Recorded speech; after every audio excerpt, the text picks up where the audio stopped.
محمد میرے بھائی ہیں، اللہ کے نبی آپ سے کوئی بہن نہیں تھی، چنانچہ میرے آقا اپنے خیمے سے باہر تشریف لاتے ہیں، لا کر کے دیکھتے ہیں کہ ایک بوڑھی اماں کھڑی ہوئی ہے، میرے اور آپ کے آقا ان سے معلوم کرتے ہیں، ارے اللہ کی بندی کون ہو؟ وہ اللہ کی بندی کہتی ہیں، اے محمد بھول گئے، ارے میں تمہاری بہن ہوں، ارے میں تمہاری بہن ہوں، بھول گئے اس وقت کو کہ جب تمہارا بچپنا تھا، جب تم بچپنے کی زندگی گزار رہے تھے اور میں اور تم بکریاں چرانے کے لیے جنگل کے اندر نکل جایا کرتے تھے، میں تمہیں جنگل میں لے جا کر اپنی گود میں اٹھا کر کے اللہ سے دعائیں کیا کرتی تھی، ربنا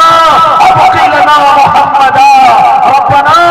ابقی لنا محمدا، میں آسمان کی طرف اللہ سے دعائیں کیا کرتی تھی، اللہ میرے محمد کو باقی رکھنا، اللہ میرے محمد کو پوری دنیا کا سردار بنا دینا، اس کی سرداری کو پوری دنیا کے لیے قائم رکھنا۔ اے محمد بھول گئے، تم نے بچپن میں میرے کاٹا تھا، آج بھی میرے اوپر کاٹنے کا نشان ہے، اے محمد بھول گئے، میں کوئی اور نہیں، میں تمہاری سگی بہن تو نہیں ہوں، لیکن میں تمہاری ماں حضرت حلیمہ سعدیہ کی بیٹی شیمہ ہو، لہذا میں تمہاری سگی بہن نہیں ہوں، میں تمہاری رضائی بہن ہوں، میں تمہاری رضائی بہن ہوں۔ میرے آقا جب اتنا سنتے ہیں کہ میری بہن دروازے پر آئی ہے، آپ اپنے کندھے سے کملی کو اتارتے ہیں، اس کو زمین پر بچھا دیتے ہیں اور فرماتے ہیں، اے میری بہن آؤ اس کملی پر آ کر کے بیٹھ جاؤ۔ کیا فرماتے ہیں؟ آؤ اس کملی پر آ کر کے بیٹھ جاؤ۔ چنانچہ وہ کہتی ہیں، میری اتنی حیثیت کہاں کہ تمہاری اس کملی پر بیٹھ جاؤ؟ چنانچہ فرماتے میرے آقا،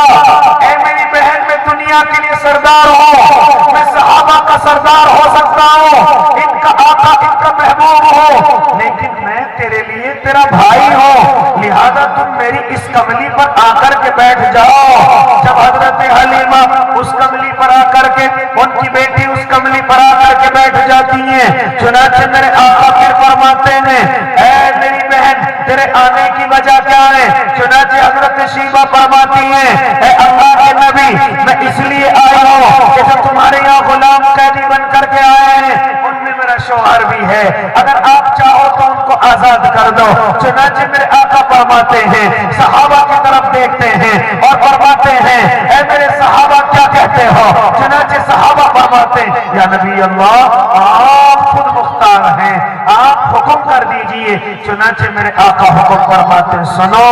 آج میری بہن میرے دروازے پر آئی ہے، آج ان کے شوہر کو نہیں بلکہ شوہر کی محبت میں تمام کے تمام غلام آزاد کر دیے جائیں گے۔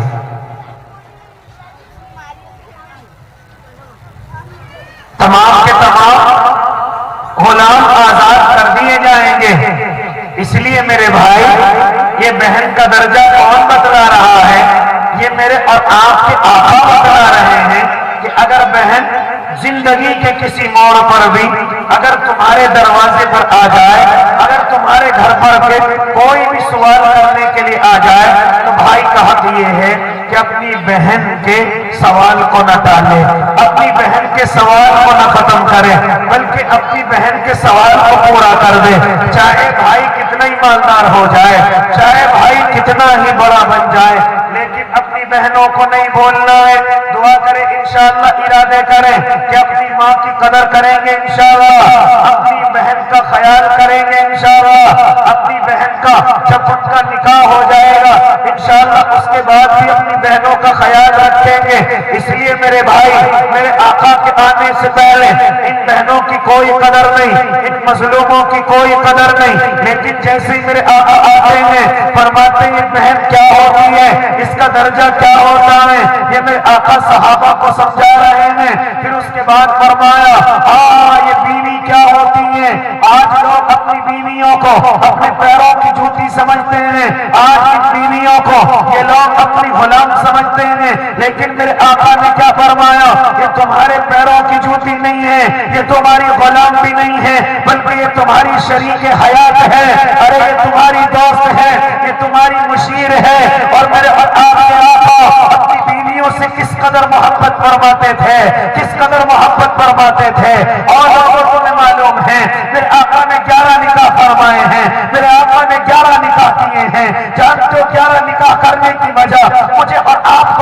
دینا تھا؟ کیا سبب دینا تھا کہ اگر تمہاری بیوی تمہاری عمر سے زیادہ آ جائے تو تمہیں محبت حضرت خدیجہ کی طرح کرنی ہے؟ کبھی کبھی ایسا ہو جاتا ہے کہ بیوی کی عمر شوہر سے زیادہ ہو جاتی ہے، لوگ اس سے نفرت کرتے ہیں، لوگ ان سے محبت نہیں کرتے، لیکن میرے آقا کی عمر کتنی ہے ذرا آپ مجھے بتلاؤ؟ میرے آپ کے محبوب کی عمر پہلے نکاح کے وقت میں 25 سال ہے، اور حضرت خدیجہ الکبریٰ کی عمر کتنی ہے؟ 40 سال ہے، اور کتنی محبت فرماتے تھے، کتنی محبت فرماتے تھے؟ سب سے زیادہ بیویوں میں اگر کسی سے محبت فرماتے تھے تو حضرت خدیجہ الکبریٰ سے محبت فرماتے تھے۔ ہاں، کیا فرماتی حضرت عائشہ کہ جب حضرت خدیجہ الکبریٰ اس دنیا سے رخصت ہو گئی تھی تو میرے آقا کبھی کبھی جانور ذبح کیا کرتے تھے، اور جانور ذبح کرنے کے بعد آپ تھوڑا تھوڑا گوشت حضرت خدیجہ کی سہیلیوں کے گھر بھجوایا کرتے تھے۔ حضرت خدیجہ کی سہیلیوں کے گھر کیوں بھجوایا کرتے تھے؟ ارے میری خدیجہ بھی ایسے بھجوایا کرتی تھی، میری خدیجہ بھی ایسے اپنی سہیلیوں کے گھر پر اسی طریقے سے گوشت بھجوایا کرتی تھی۔ اتنی محبت فرماتے تھے، بار بار حضرت خدیجہ الکبریٰ کا تذکرہ کیا کرتے تھے۔ حضرت عائشہ فرماتی ہیں کبھی کبھی تو مجھے غصہ بھی آ جایا کرتا تھا، اے میرے محبوب آپ سفید جبڑے والی کا اس بوڑھی کا کیوں تذکرہ کرتے ہو؟ چنانچہ اتنا سنتے تھے میرے آقا کا چہرہ لال ہو جایا کرتا تھا، اور فرمایا کرتے تھے اے عائشہ حضرت خدیجہ ہی تھی، وہ وہی تھی جب مکے والوں نے میرے لیے اپنے دروازوں کو بند کر لیا تو اس وقت میں دروازوں کو میرے لیے کھولنے والی کوئی اور نہیں، حضرت خدیجہ ہی تھی۔ جب اسلام غربت کی حالت میں تھا تو اپنا سارا مال لٹا کر کے اسلام کو مضبوطی دینے والی کوئی اور نہیں، حضرت خدیجہ الکبریٰ ہی تھی۔ جب تمام مکے والوں نے مجھ سے نفرت کی اور مجھے گھروں سے نکالا، اس وقت میں مجھ سے محبت کرنے والی، اپنا گھر دینے والی حضرت خدیجہ الکبریٰ ہی تھی۔ کیا فرماتے تھے میرے آقا کہ خدیجہ ہی تھی، اس لیے حضرت خدیجہ کے تعلق سے کچھ نہ کہے گا۔ فرماتے تھے، کیا فرماتے تھے کہ اگر عائشہ جانتے ہو حضرت خدیجہ الکبریٰ نے اپنا تمام مال اللہ کی راہ میں قربان کر دیا تھا صرف اس اسلام کو مضبوط کرنے کے لیے۔ کتنی محبت فرمایا کرتے تھے۔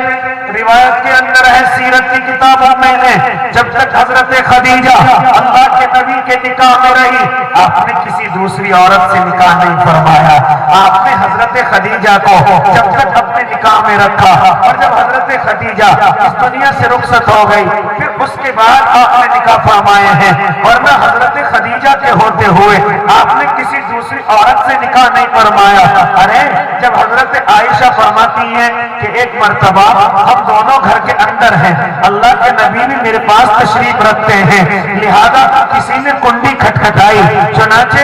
میں دوڑتی ہوئی دروازے کھول کر کے آئی، دیکھا کہ ایک بوڑھی اماں ہیں، ان کے ہاتھ میں چھڑی ہے، وہ اس کے سہارے سے چلتے ہیں۔ چنانچہ اللہ کے نبی نے جب اس بوڑھی اماں کی طرف دیکھا تو آپ فوراً کھڑے ہو گئے۔ بوڑھی اماں بھی اللہ کے نبی کے سامنے آ گئی۔ اب بوڑھی اماں اللہ کے نبی کو دیکھ کر کے رونے لگی، اللہ کے نبی اس بوڑھی اماں کو دیکھ کر کے رونے لگے۔ اللہ کے نبی کی آنکھوں میں آنسو ہیں، اس بوڑھی اماں کی آنکھوں میں آنسو ہیں، لہذا دونوں کے دونوں ساروں قطار رونے لگے، دونوں کے دونوں اس قدر رونے لگے کہ جب کھڑے کھڑے روتے روتے تھک گئے تو میرے اور آپ کے آقا اور وہ بوڑھی اماں زمین پر بیٹھ گئے، پھر بیٹھ کر کے رونے لگے۔ جب کافی دیر روتے روتے ہو گئی تو میرے آقا آواز لگاتے ہیں، عائشہ گھر میں کچھ کھانے کے لیے ہے؟ کیا فرماتے میرے آقا؟ عائشہ گھر میں کچھ کھانے کے لیے ہے؟ اگر ہے تو لے کر کے آؤ۔ چنانچہ حضرت عائشہ کھانے کی چیز لے کر کے آتی ہیں۔ جب وہ دیکھ کر کے فارغ ہو جاتی ہیں میرے آقا کی آواز لگاتے ہیں اے عائشہ گھر میں تیرے کچھ کپڑے رکھے ہوئے ہوں گے عائشہ خود کو بھی لے کر کے آ جا حضرت عائشہ اپنے کپڑوں کو لے کر کے آتی ہیں اور اللہ کے نبی کو لا کر کے دیتی تھی ہیں میرے آپ کے آقا ان کپڑوں کو حضرت عائشہ کے کپڑوں کو اور بوڑھی اماں کو دے دیتے ہیں چنانچہ بوڑھی اماں کھانے کی چیز اور کپڑوں کو لے کر کے چلی جاتی ہیں حضرت عائشہ فرماتی ہیں میری ہمت نہ ہوئی کہ میں اللہ کے نبی سے معلوم کروں کہ اللہ کے نبی وہ بوڑھی اماں کون تھی ایک مرتبہ جب میں نے اپنے آقا کو اچھی حالت میں دیکھا تو میں نے سوال کیا اللہ کے نبی وہ بوڑھی اماں کون تھی جس کو دیکھ کر کہ آپ اس قدر روئے تھے ان کو کھانے کی چیز دی تھی ان کو کپڑے بھی دیے تھے تو میرے آقا فرماتے ہیں عائشہ جانتی ہو کون ہے وہ میری خدیجہ کی سہیلی تھی کس کی سہیلی تھی وہ میری حضرت خدیجہ رضی اللہ تعالی عنہا کی سہیلی تھی جب وہ حضرت خدیجہ کے سامنے آیا کرتی تھی چنانچہ میری خدیجہ بھی ان کو ایسے کپڑے دیا کرتی تھی ایسے کھانے دیا کرتی تھی کبھی کبھی میرے آپ کے آقا حضرت خدیجہ کا تذکرہ فرمایا کرتے تھے کیا فرماتے تھے اور سنو میری ماں بہنوں کیا فرماتے تھے اللہ کے نبی صلی اللہ علیہ وسلم کہ ایک مرتبہ میں مکے سے باہر نکلا چنانچہ میں نے دیکھا کہ مکہ کے باہر ایک قبیلہ آیا ہے ایک قبیلہ آ کر کے آباد ہوا ہے اس قبیلے کے بچے بھوک کی وجہ سے تڑپ رہے ہیں ان کے بدنوں پر کپڑے نہیں ہیں ان کے پاس کھانے کی چیزیں نہیں ہیں وہ پیڑوں کے پتے کھا رہے ہیں چنانچہ میرے اور آپ کے آقا آ کر کے گھر آ کر کے آرام سے سکون سے لیٹ جاتے ہیں اور لیٹ کر کے اپنی کملی کو اوڑھ کر کے سو جاتے ہیں حضرت خدیجہ اللہ کے نبی کی خدمت میں حاضر ہوتی ہیں اور عرض کرتی ہیں میرے محبوب کیسے مایوس ہو میرے محبوب کیسے مایوس ہو چنانچہ میرے آقا فرماتے ہیں اے خدیجہ کیسے مایوس نہ ہو میں ابھی مکے سے باہر دیکھ کر کے آیا ہوں کہ ایک قبیلہ ابھی آباد ہوا ہے اس کے بدن پر کپڑے نہیں ہیں اس کے بچے بھوک کی وجہ سے تڑپ رہے ہیں لہذا میرے پاس کچھ نہیں ہے جو ان بچوں کو لے جا کر کے دے دو سنتی ہو مائیں بہنیں حضرت خدیجہ کیا فرماتی ہیں اللہ کے نبی مکے کے فلا فلا مالدار کو بلواؤ فلا فلا مالدار کو بلواؤ چنانچہ آقا فلا فلا مالدار کو تقریباً 4 یا 5 مالدار کو بلواتے ہیں حضرت خدیجہ فرماتی ہیں میرا جتنا بھی تم پر ادھار ہے وہ میرا واپس لا کر کے دے دو میرا جتنا بھی مال تمہارے اوپر ہے وہ میرا لا کر کے دے دو میرے آقا فرماتے ہیں وہ اتنی اشرفیاں ڈالتے ہیں اتنی اشرفیاں ڈالتے ہیں کہ اشرفیوں کا اتنا بڑا ڈھیر لگ جاتا ہے کہ میں ان اشرفیوں کے پیچھے چھپ جاتا ہوں اتنا بڑا ڈھیر لگ جاتا ہے میرے آقا سے حضرت خدیجہ فرماتی ہیں اے نبی جی یہ سب کا سامان تمہارا ہے یہ سب کا سامان تمہارا ہے آپ چاہو تو کسی بھی غریب پر خرچ کر سکتے ہو آج تو مدرسے کی آواز لگائی جائے کہ او بھائی او میری بہنوں اس جامعہ فاروقیہ کو تمہاری خون پسینے کی کمائی کی ضرورت ہے تو میں آپ اپنی جیبوں میں ہاتھ ڈالنے سے گھبراتے ہیں کہیں ہم غریب نہ ہو جائیں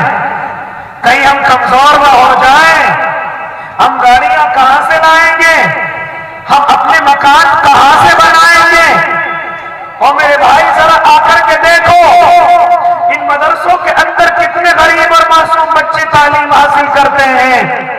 کتنے کمزور گھروں کے بچے ان مدرسوں کے اندر تعلیم حاصل کرتے ہیں ارے میرے اور آپ کے آقا کے آنے کے بعد ان غریبوں کا کوئی خیال کرنے والا نہ تھا ان کمزوروں کا کوئی سہارا بننے والا نہ تھا لیکن میرے آقا آئے ہیں میرے اللہ نے ترتیب بنائی ہے اے امت کے مالداروں اپنے مالوں سے جو تم کماتے ہو جو کما کر کے رکھتے ہو ان مالوں میں ان غریبوں کے بھی حصے ہیں ان کمزوروں کے بھی حصے ہیں ان یتیموں کے بھی حصے ہیں ان بے سہاراؤں کے بھی حصے ہیں لہذا جب تم مالک نصاب بن جاؤ